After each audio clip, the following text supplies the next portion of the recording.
Hello everyone, welcome back to my channel. Thanks for joining me for a new video. Today I'm bringing you a video that was requested by a subscriber actually. Some of you are probably aware that I am a digital marketing apprentice at Google, and one of you are very interested in me making a whole video about the basics of what digital marketing actually is, because it's actually such a broad term and there's so much that goes into digital marketing, so many different roles that can be quite hard to understand if you're not in a company. And I know that when I was doing my A-levels learning about business, we didn't really touch on it that much. So there is a lot that you can find on the internet, and I will put some resources down below to help you, but today I'm just going to go through basically a digital marketing 101. I'm trying to help all you young people that might be considering this as a career path but just want to find out a bit more about it.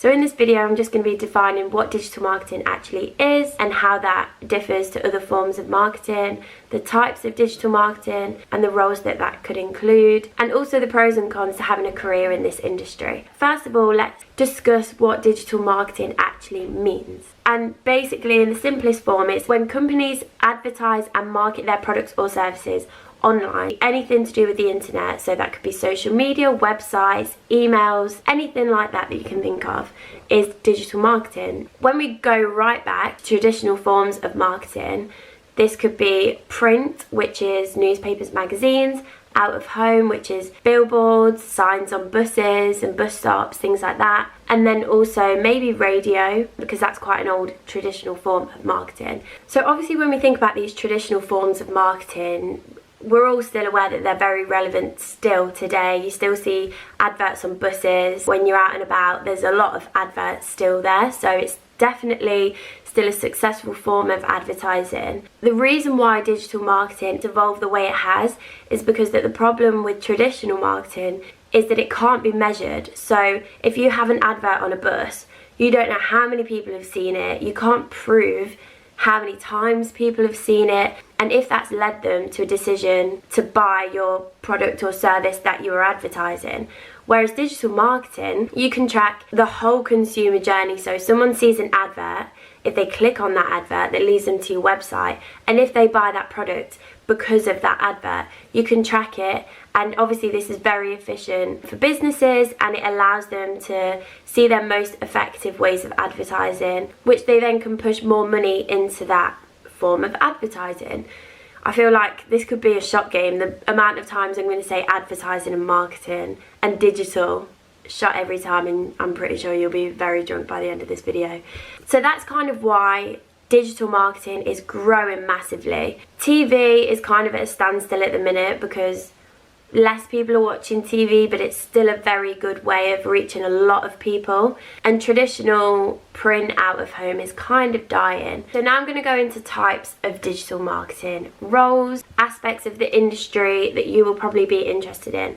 I'm not going to go into too much detail because you can search these terms up and learn a lot more about them, but I'm going to try and tell you a bit of information so you can see whether that skill or aspect of the industry is suited to you. So I would say that with digital marketing, there's two types of roles. There's either the creative role for obviously the creative people, or the analytical role for people that like numbers, data, and analysing a lot of things. As I go through these types of digital marketing, I'm going to try and tell you whether it's more creative or more analytical. But just something to keep in mind, that I think there's an aspect in digital marketing to suit every person, because it's such a broad term and there's so many things that are involved in digital marketing. So I think personally, from working in a place that does digital advertise and working in that sort of industry, I think you will be able to find something that you enjoy.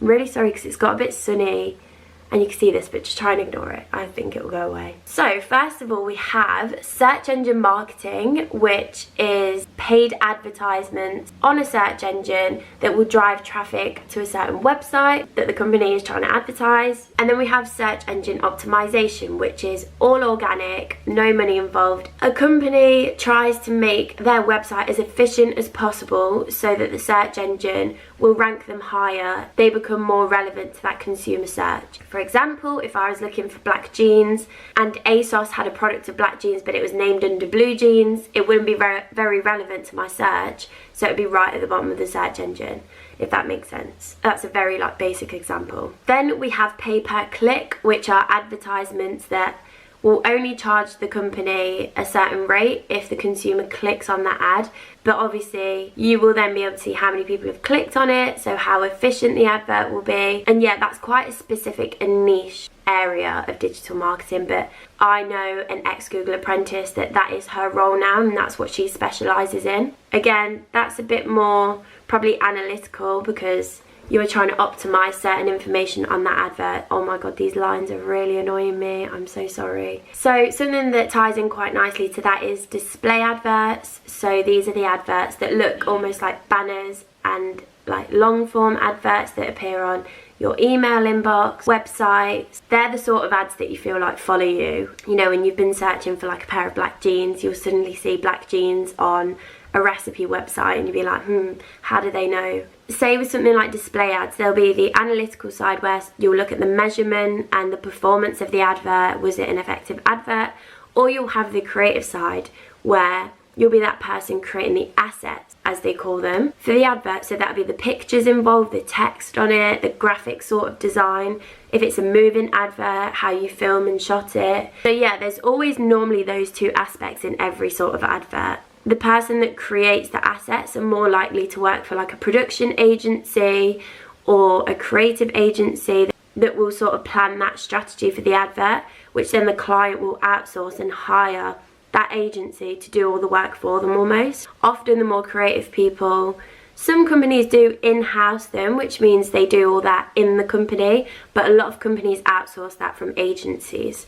So if you're very creative, it's definitely worthwhile looking at agencies. So moving on to the more creative roles, we have social media, content marketing, which tie in quite nicely together. So the social media will obviously be the adverts that you see on Instagram and social platforms, as well as the company's Instagram. So all the organic content on there, like the pictures and the feed on Instagram, someone's job will be to run that. Content marketing is very similar in that whatever that picture will be, the photo shoots, a video with an influencer, a live stream, Instagram live, that is all under content marketing. So there'll be someone behind those pictures and live streams, whatever that will be, planning the strategy. Why is it effective? Why do we want this influencer? There'll be someone that works on all the behind the scenes with that piece of content. For example, say at the start of lockdown, I don't know about you, but my whole, on Instagram, the whole top bar of stories was live, and it'd be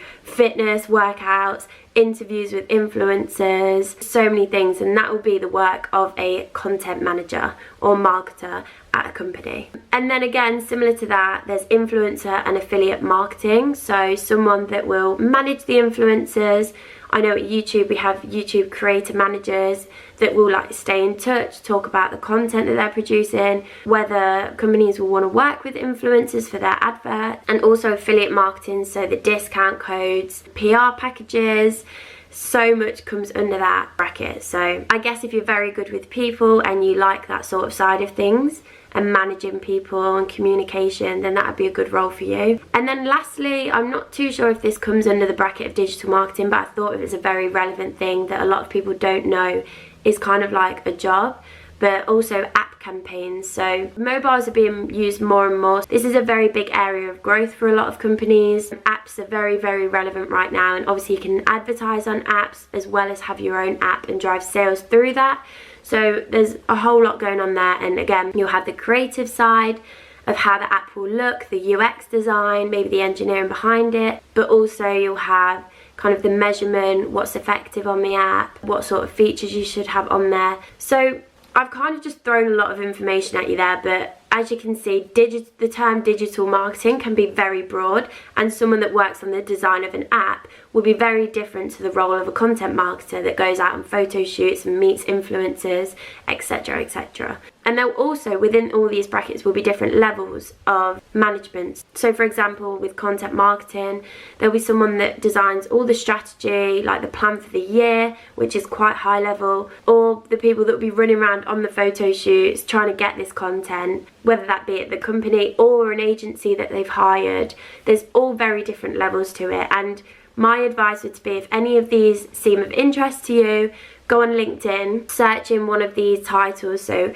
social media manager, marketer, for a company that you like, and just get talking to these people. Ask them loads of questions. That's the easiest and best way you're going to find out whether this role suits you or not, and whether it's what you think it is. So yeah, I just advise you to go network with people before you actually get involved in any of these roles. Make sure it's the right thing to do for you. And now I'm just going to go through the benefits and limitations to entering this industry, because I definitely think there's pros and cons to it, but just personal experience from me, I really have enjoyed working in digital marketing.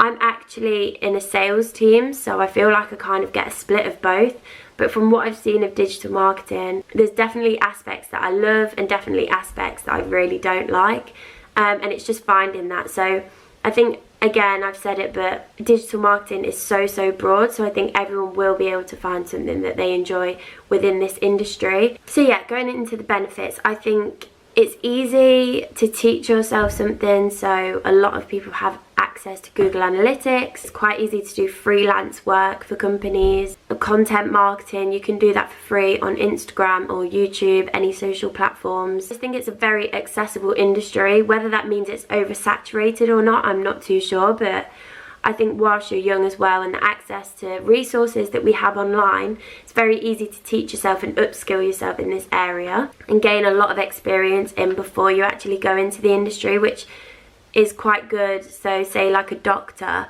you won't be able to get a job if you have no experience, and you can't just watch YouTube videos online and practice freelance on people. I don't know many people that will let you kind of do surgery on them for the first time if you're not in a company or have got a degree. So it's a very accessible industry for most people, and it's an industry that I think is always growing. So just marketing as a whole, whether digital will be the future for ages or whether it will be something new, obviously online and the internet is the way forward. So digital is quite a stable industry to get into.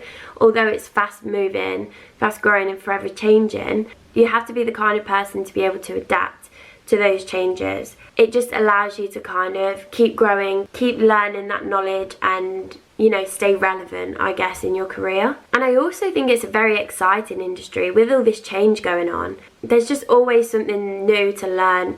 Me working at Google, there's always new products and formats of ads coming out that we can kind of like pitch to clients. The digital space is a very exciting space to be in for sure, and I think you can't really go much wrong with it because a lot of things are so digital now. And yeah, just to finish that off, I guess you will get, because it being so broad, and especially if you're going to study it where you'll learn about all these things, you'll have so many different skills that will be transferable to different roles, not only within digital marketing, but I think you'll learn so much about like project management that you could take into other roles if you decide that this industry isn't for you.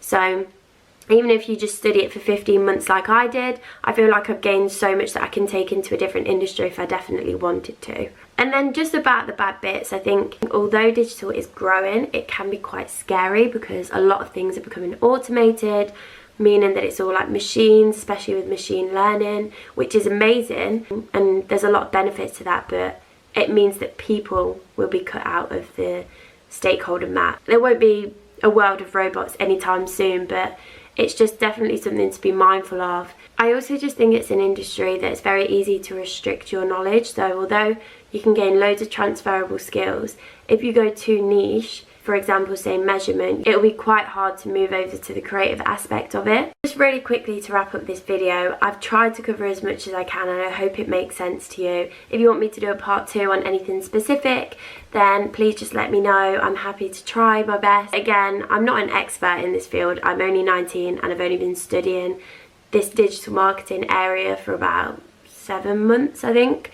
So This video isn't going to be perfect, but again, like I said, I'll link loads of resources down below, and I recommend you go and talk to quite senior people if you can at certain companies that do this for a job and not just study it. So that's all I can say on that front. I hope it's been useful. If you have any other suggestions of videos that you want me to make, definitely let me know down below. But subscribe if you're not already, like this video if you enjoyed it, and I will hopefully see you in my next video.